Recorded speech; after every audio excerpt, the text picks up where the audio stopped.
दोस्तों, वृंदावन का बांके बिहारी मंदिर चमत्कारों से भरा हुआ है। इस मंदिर के पंडित बहुत से ऐसे चमत्कार देख चुके हैं जो यहाँ हर रोज दिखते हैं। इस मंदिर की एक और खास बात ये है कि यहाँ जो बांके बिहारी जी की मूर्ति है वो किसी ने बनाई नहीं है, बल्कि अपने आप प्रकट हुई है। और बांके बिहारी जी की इस मूर्ति को श्री विग्रह कहा जाता है। इस मूर्ति में श्री राधा रानी और श्री कृष्ण दोनों का वास है। आपको ये जानकर हैरानी होगी कि एक बार नहीं बल्कि कई बार श्री बांके बिहारी जी का श्री विग्रह मूर्ति मंदिर से गायब हो चुका है। अब आगे से ऐसा ना हो, इसके लिए मंदिर के पंडितों ने कई नियम भी बनाए।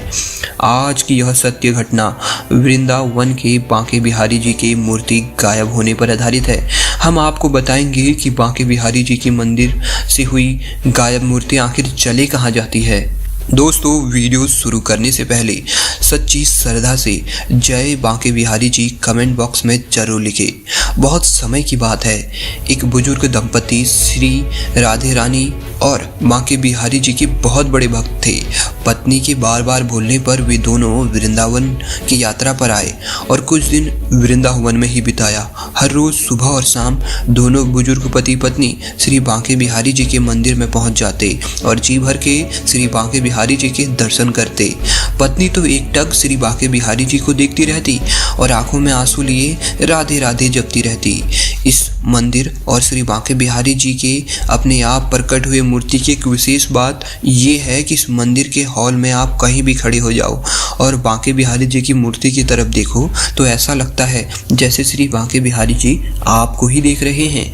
7 दिन तक उस बुजुर्ग दंपति की बस यही दिनचर्या थी कि उन्हें ज़्यादा से ज़्यादा दर्शन करना है और बांके बिहारी जी की छवि को अपने आंखों में कैद कर लेना है।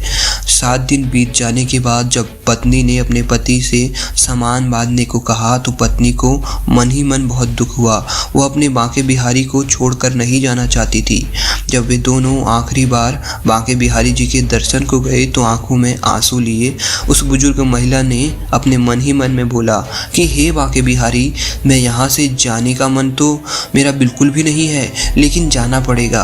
बांके बिहारी, तुम तो मेरे साथ हमेशा रह सकते हो ना, इसलिए तुम मेरे साथ हमेशा रहना।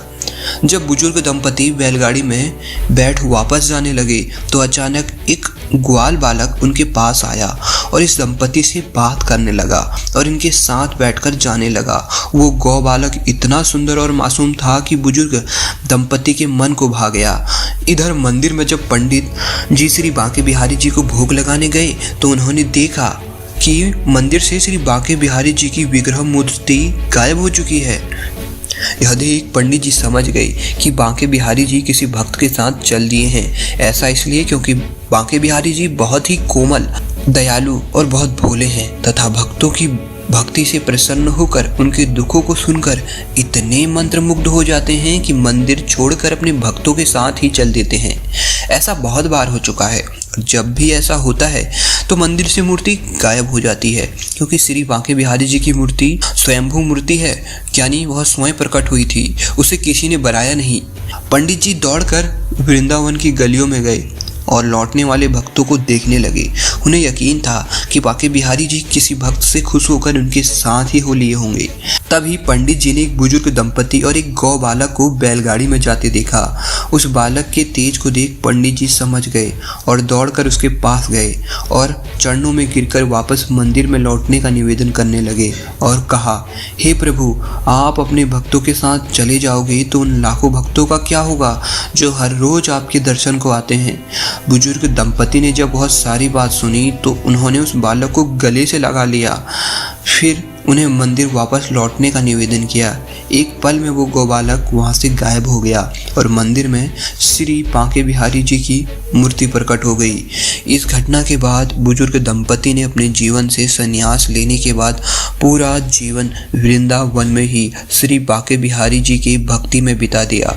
दोस्तों, श्री बांके बिहारी जी की मूर्ति कई बार गायब हो चुकी है, इसलिए पुराने समय के श्री सिद्ध पंडितों ने बांके बिहारी जी के क्षणिक दर्शन का नियम बनाया है। इस मंदिर में पर्दे भी लगाए गए हैं।